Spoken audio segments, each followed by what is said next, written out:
Welcome to my channel, everybody. It's Sunday, the 6th of June. It's Sweden's National Day. It's our 4th of July. It's our 3rd October in Sweden. So welcome on this very special day to my channel, Rainierbooks, where I'm going to speak about the books that I've read, that I'm reading, and that I'm planning to read, and some other stuff that I thought was important for me last week. So let's get started with the video.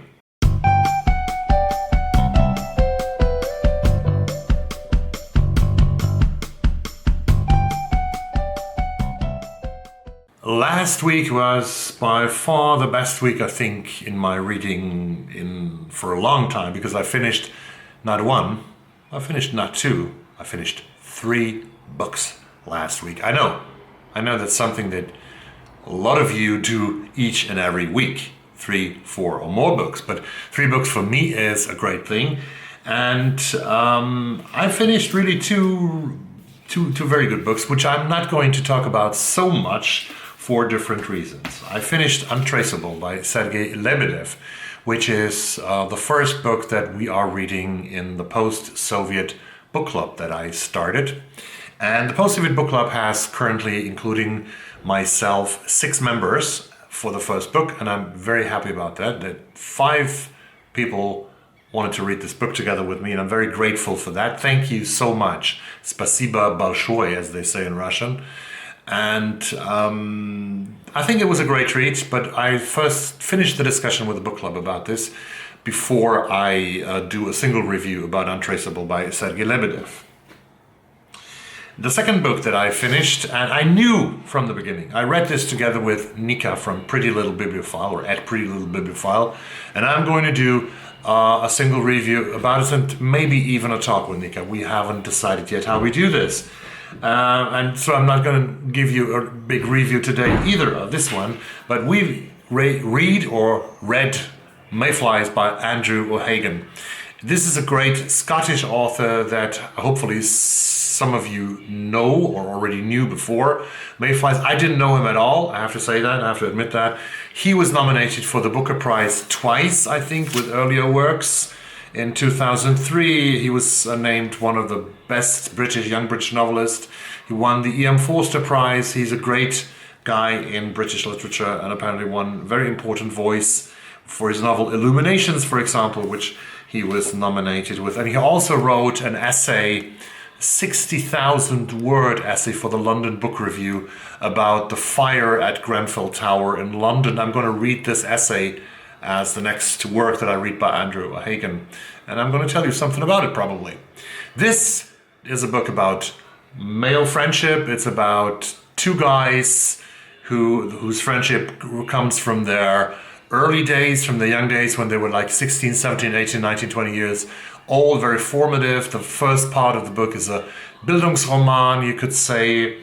The second part is happening almost 30 years later, when one of the great 2 characters in this novel, Tully, is calling the I narrator Jimmy, and he has news. He has very bad news, because without spoiling anything, he has got the diagnosis that he has terminal cancer, and he wants his friend to help him to die, to determine the day he dies, instead of just passing away and suffering a lot from this.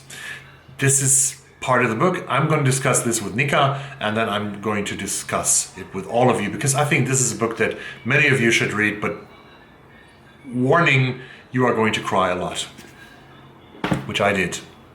The third book that I finished is a German one.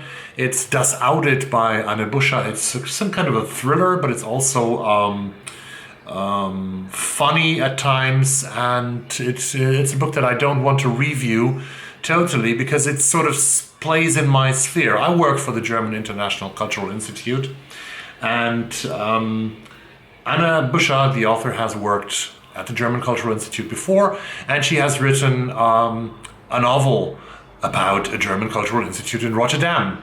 And this has great similarities to the place where I work, to the institution where I work. So it was very funny for me to read this.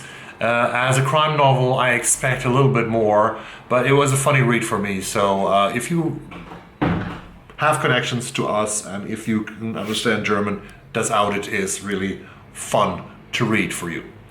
The third book that I'm still reading that I haven't finished, the fourth book that I'm still reading that I haven't finished yet, is Craig Taylor's book Londoners. The days and nights of London now, as told by those who love it, hate it, live it, left it, and long for it.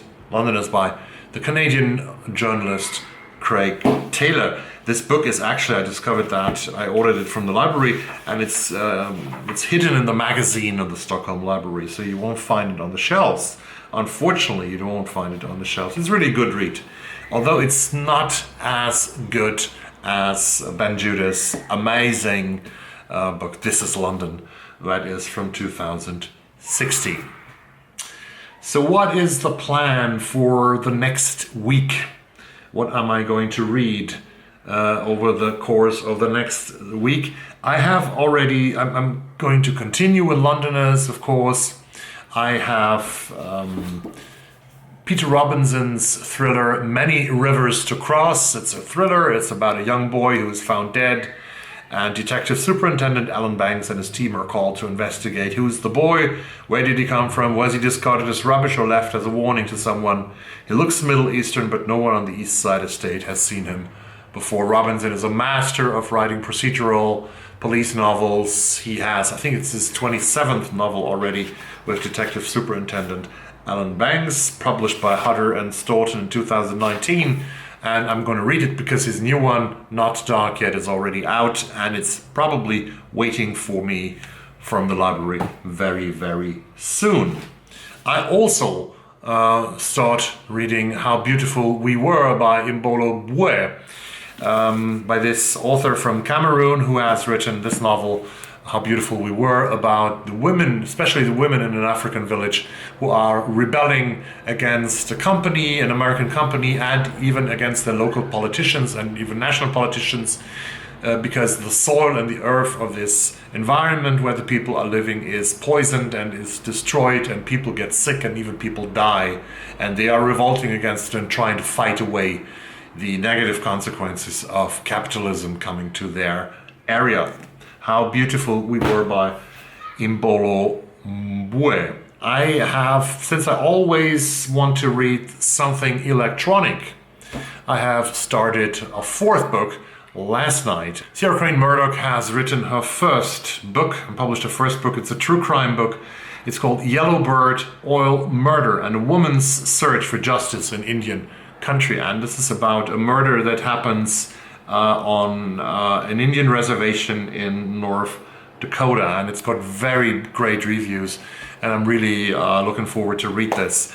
Speaking about true crime, it's one of the most popular genres, not only in books currently over the past couple of years, but also on channels like Netflix and Prime and HBO. Everyone has to have the true crime section on. Sometimes I think that the true crime section of Netflix is getting bigger and bigger and bigger.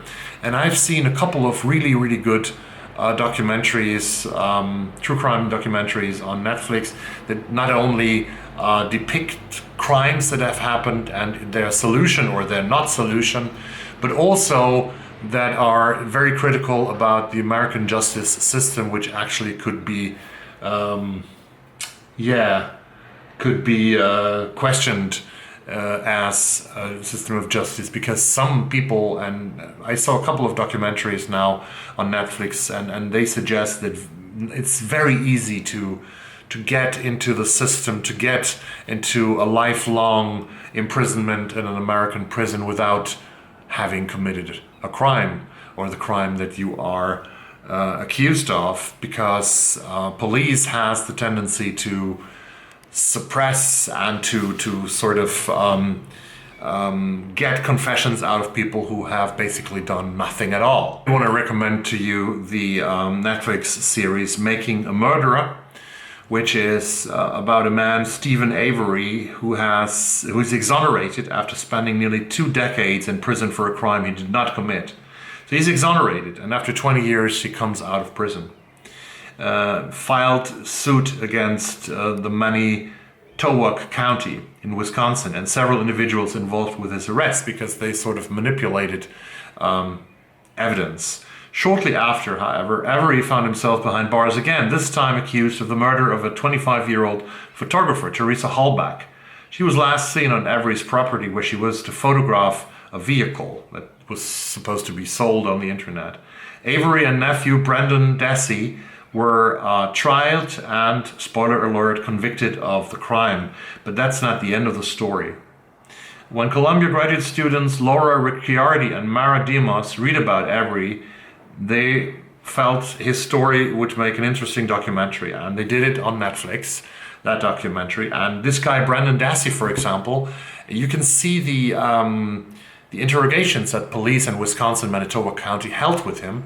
He's a young man at the time, and he has a very low IQ, and he's very insecure. So he is sort of forced, without letting him sleep, without letting him having an attorney on his side. He's forced into a confession, and he finally confesses that they have raped and stabbed that photographer woman in Stephen Avery's house. The police arrest them. They go into Stephen Avery's house where the murder is supposed to have happened. And although Brendan Dassey has said in his confession that they sort of stabbed the woman dozens of times, there's not a single little drop of blood to be found. And Brendan Dassey is still sitting in prison. And even if we don't know if Stephen Avery is the murderer or not, the question is still that you have to send someone, that's at least in so-called democratic countries, the question is always that you have to send someone to prison first if the conviction is beyond reasonable doubt. And in this case of Stephen Avery and Brendan Dassey, and there are many other series out there which I have seen, it's definitely not beyond reasonable doubt. It's definitely Stephen Avery is the killer of this woman, and definitely Brendan Dassey cannot be the killer of this woman. But this man has been in prison now for decades, Brendan Dassey, and he sort of has spent all his adult life in prison, and he will get out, I think, first in 10 years or so. They absolutely have destroyed a life. At least one, probably two. So this is a very interesting topic, the justice, the righteousness of the American justice system, the greatest democracy on earth. Self-proclaimed greatest democracy on earth. Why do I say this? Because I want to recommend to you a podcast that I listened to yesterday, and it's a great show by Michael Moore, the film director and activist, who is such a great guy. And he's making now a series of podcasts, and I'm trying to find them now, but don't find them. Come on, Michael. He has this, as you might know, he has this podcast called Rumble that he started in order to get rid of former President Donald Trump, which they actually succeeded with. Yeah, and I want to recommend you episode 194, which is called Welcome to the Department of Public Safety and Compassion. Because what Michael Moore discusses in that podcast is that the absolute necessary, I agree with that, change or reform of the American police system, the whole policing system in the United States has to change. That's no question. Because too many people get killed. I mean, 11,000 people get killed by police every year in the US. 11,000 people. You know, that's German police hasn't killed 11,000 people in the history of the Federal Republic of Germany since 1949. They haven't succeeded doing that. It's way beyond these numbers. And guns are not there to create safety and public safety and compassion. There are other things necessary. So I'm going to read this blurb of that podcast to you, so in order to influence you to listen to that. The billions of dollars that currently go to police departments across America are not contributing to the safety, health, and well-being of our citizens. It's time to reimagine how we think about public safety and law and order. As police budgets continue to increase despite calls to defund the police, Michael Moore shares a proposal for the creation of the Department of Safety and Compassion in every town in America. Rather than attempting to solve human problems by sending in men with badges and guns, we need to dismantle this anachronistic armed wing of the patriarchy and have a department that will serve and truly protect the public from the real dangers in our society. Hunger, the lack of clean drinking water, mental health needs, insufficient health care, opioid addiction, inadequate public schools, etc.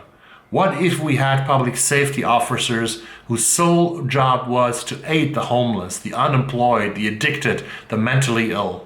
Don't they deserve to be protected from us? Won't every neighborhood be better off if those suffering in a society fueled by greed, racism, and inequity were helped rather than jailed, abused, and abandoned?